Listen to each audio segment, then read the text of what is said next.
Your favorite author? Oh gosh, that's a really tough question. Oh man, my favorite author.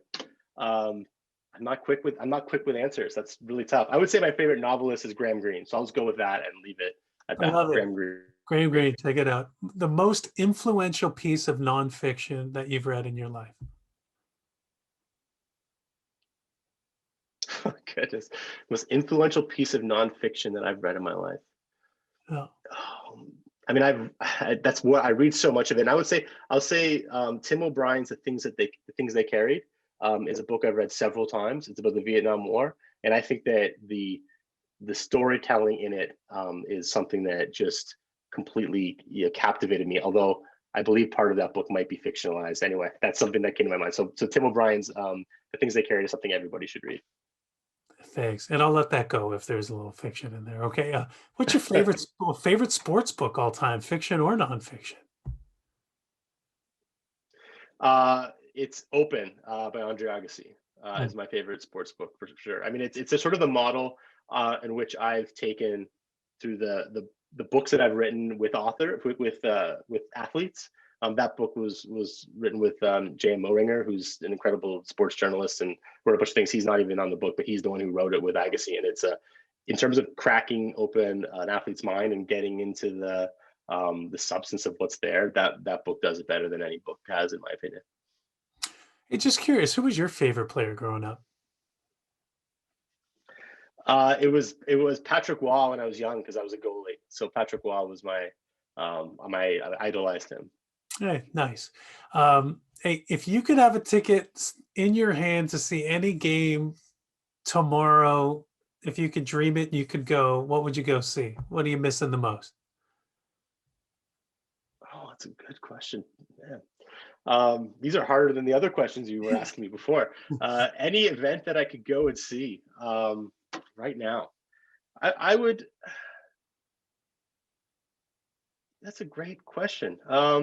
You know what? I just because I want to go, I would probably want to go to Wimbledon and sit in Wimbledon and watch tennis. Even though I don't cover tennis very much, I've been to most other events, and to me that seems like one of the most intimate experiences, and I've always really wanted to do so. So I'm going to say Wimbledon. You know, Matty D said that was his answer, and it was mine too. So there you go. Two Dans and a Matty D. Okay, go. Okay, good. Hey, what story singularly, Dan, are you most proud of in your career?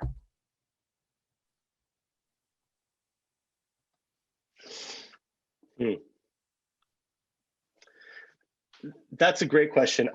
I think that the story that I'm currently most proud of is the story I wrote about Whale Cove Nunavut that I wrote several years ago when I was at Sportsnet, when I was able to travel to Whale Cove, a small community in the Arctic, and travel with a group of boys on their first road trip, which wasn't a road trip; it was a flight and a train ride. And I think I actually spoke to it about it in your class, Dan, before. It's a story to me that told that allowed me to look at why we do what we do when we play sports and when we're in a community with people, and it allowed me to understand or learn about a community that that I don't know anything about, and had the opportunity to sort of be part of that and be welcomed in to this new community in our wonderful north. So that's the one that I just cherish as an experience that I'll never forget. So I'm really, and I'm just grateful to have had the opportunity. I think that's the why I'll never forget that story. So that's why I have to say that one.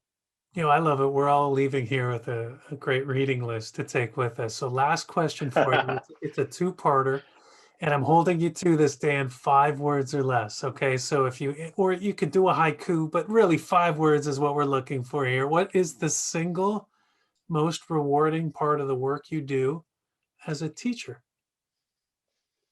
Hmm.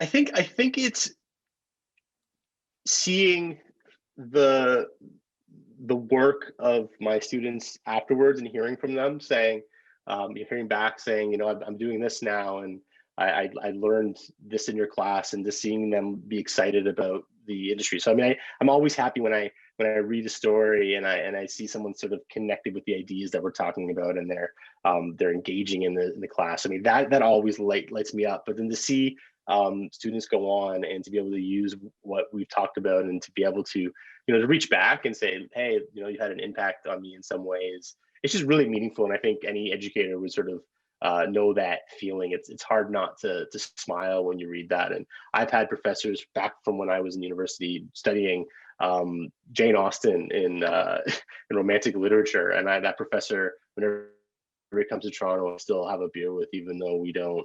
I don't work in that space at all. I don't think about Jane Austen very often, but we had a connection because he was such a good teacher, and I think that the lessons I learned in that class I have carried forward in many ways in what I've read. So it's hearing from old students, I think, that makes it all worthwhile. So again, in 5 words or less. And I joke because it's amazing. I could only imagine being your editor. Did you say 5 words or less? I did. And I could Yeah, I only mean, I'm a long form writer and I write books. I was gonna say, like, what if I'm your editor? Give me 1,000 words on this, like 20,000 words later. Here Well, you go. But I joke because this is why I hate Twitter. I mean, I can't. and it's I just amazing. ignored it. I just take what I want to hear, and I That's right. do You that. just go with it. So my last question, then, two-parter, 5 words Yeah. or less if you can, because we got to get to Joe as well. Okay. The single most rewarding part of being a father. Wow. Okay. His smile. That's it. Hey, that That's says two. it. That says it all. 5 words or less. His smile. I think that says it all. Listen, um, that is your rapid fire, Dan. I agree. Sometimes those questions are the real tough ones. Thanks for giving us that insight into your life, and wonderful.